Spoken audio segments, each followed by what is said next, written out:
감사합니다.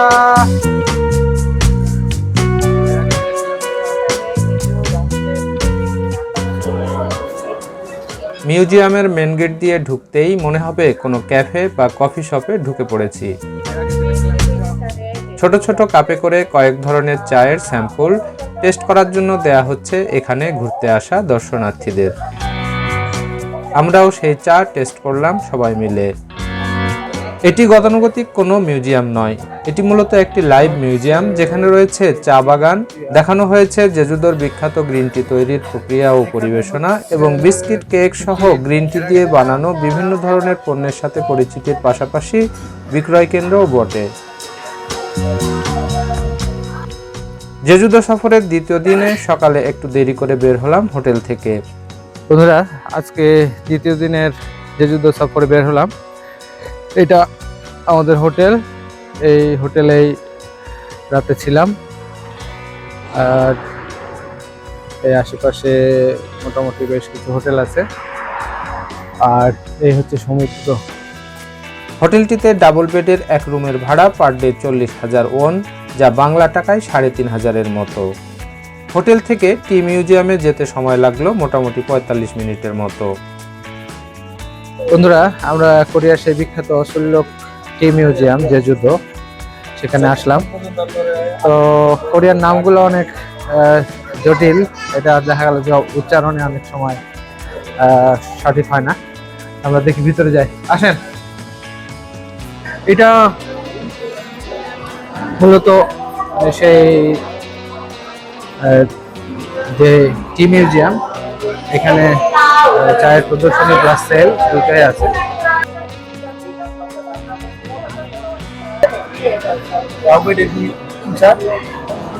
এইটাতে আমাদের দেশের চায়ের ফ্লেভার আছে।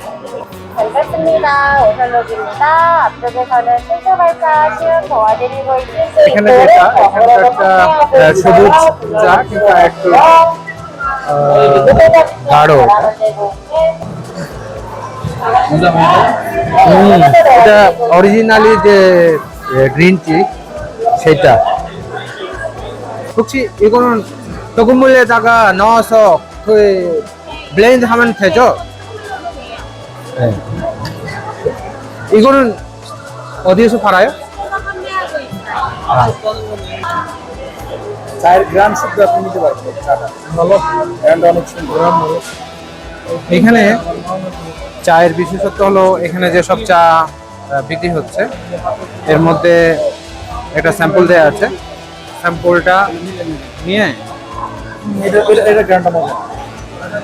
এটা অরিজিনালি চা যেরকম হয় এরকম কিছুটা, কিন্তু এটা গ্রান্ডটা মিষ্টি, এটা গ্রান্ডটা কিন্তু মিষ্টি। এটা হচ্ছে এটা তো সুন্দর। এটা সেন্ট, একটা চায়ের ফ্লেভার সেন্টের মতো হলে কি ভালো লাগবে খাইতে। এটা আরেকটা সেন্ট। তো আমরা আগে মূল পার্কটা ঘুরি, তারপরে দেখি। মিউজিয়ামের বাইরের অংশেই রয়েছে বিস্তীর্ণ চা বাগান। সারি করে লাগানো গাছগুলো মেশিন দিয়ে কাটার কারণে অদ্ভুত সুন্দর দেখাচ্ছে। চারপাশ ঘুরে বেশ কিছুক্ষণ উপভোগ করলাম সবুজের সেই সৌন্দর্য। বন্ধুরা, এই যে সেই বিখ্যাত চা বাগান, আমরা তিনজন চা বাগান পরিদর্শন শেষ করলাম। দেখি যাই এখন চা মিউজিয়ামে কি খাওয়া যায়। চা বাগান ও মিউজিয়াম পুরোটা ঘুরে গ্রিন টি দিয়ে বানানো কেক ও আইসক্রিম খেলাম সবাই মিলে। হ্যাঁ, কাঁচা চা পাতাটা জুড়ে ফ্লেভার, আইসক্রিমটা সেলফ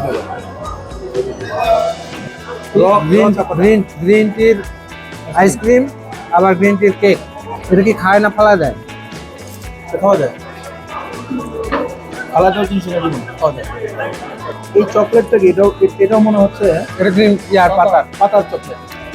তার শুধু বিষয় মানে চা, গ্রিন টি কেক, গ্রিন টির আইসক্রিম, গ্রিন টির চকলেট।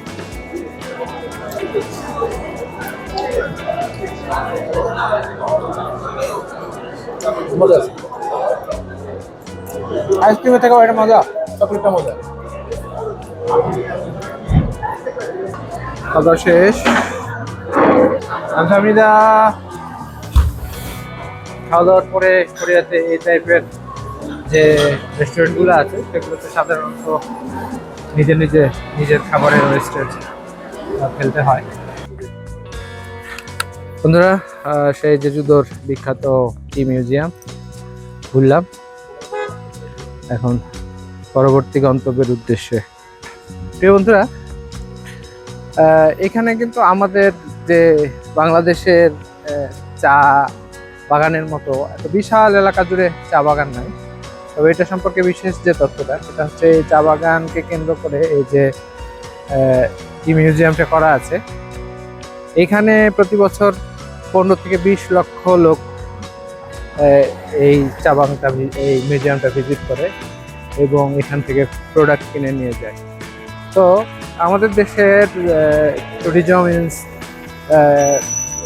ট্যুরিজম সেক্টরকে যদি ডেভেলপ করা যায়, তাহলে আমাদের দেশের যে চা বাগান সেটাকে কেন্দ্র করেও যদি এরকম ট্যুরিজম ডেভেলপ করা যায়, তাহলে পরে সেটা মানে কী ধরনের একটা